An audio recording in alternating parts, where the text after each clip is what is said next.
Solving multi-step equations with fractions is just the same as solving multi-step equations without fractions. All you have to do is find a common denominator first. So we're going to look at 4, 10, 5, and 2. Now please pause the video and try to figure out what can go into all these numbers. Our end goal is to try to make all these denominators 20. And this is just one of several ways to solve these problems, but I'm going to stick with one way to avoid confusion.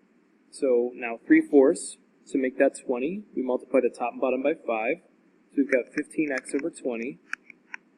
Here, we multiply the top and bottom. What do you multiply 10 by to get 20? Multiply them both by 2. So you've got plus 6 over 20. And we multiply the top and bottom by 4 here. So we've got negative 8x over 20. Multiply the top and bottom by 5. So we've got plus 5 over 20. Next stage, we can multiply the whole equation by 20, and that'll make all the 20s cancel out. So if we do this, then we wind up with 20 times 15x over 20. So what's going to happen is these are going to cancel out, or 20, so we don't have to worry about them anymore. Cancel, cancel. So because we made all these denominators the same, we can just forget about them, because the equation's balanced, and all we're going to be dealing with are the numerators. Now the rest is pretty easy, just what you've been seeing. We're going to add the 8x to both sides. We get our x's to one side, we get our numbers to the other side, and then we simplify and solve. So we're going to take care of those, and then we're going to take care of these. So we're going to add 8x to both sides, and we get 23x, and then we're going to subtract the 6 from both sides, is equal to negative 1. We're going to divide 23 on both sides, and we find out that x is equal to negative 1 over 23, and that's the answer. It's just a fraction. Just leave it as a fraction. Try this one on your own, and I purposely wrote these x's a little differently so you can understand that if there's ever an x written in the middle, like it is here, it means it always goes with the numerator. So try to remember that, and I think that'll make it easier for you in the long run.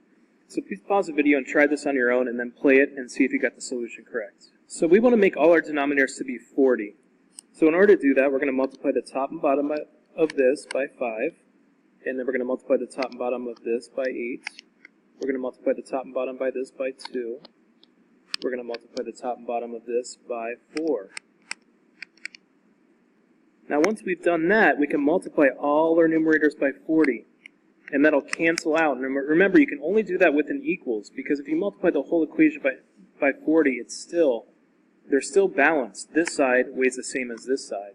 So if we do that, our denominators disappear, and we don't have to worry about them anymore, just like the last problem. Now we can just solve it like we're used to. Plus 6x on both sides, and we get 21x plus 16 is equal to 36. We're going to subtract the 16 on both sides.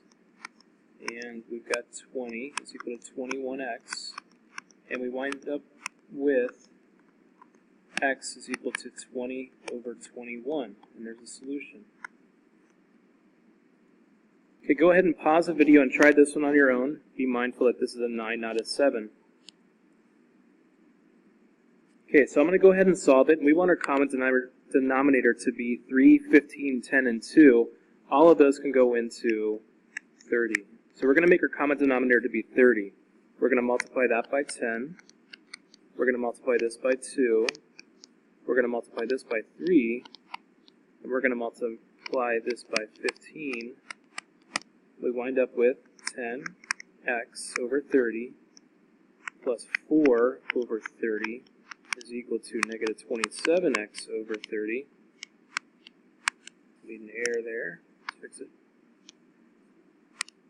7x over 30, and then minus 15 over 30.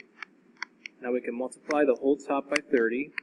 We can forget about all our denominators because they're all going to cancel. So 10x plus 4 is equal to negative 27x minus 15. And now we can go ahead and solve it. I'm going to add 27 to both sides, so I'm going to get 37x. And I'm going to subtract 4 on both sides, and I'm going to get negative 19. Divide 37, divide 37. We wind up with a fraction that cannot be simplified because both 19 and 37 are prime, so we just leave it like that.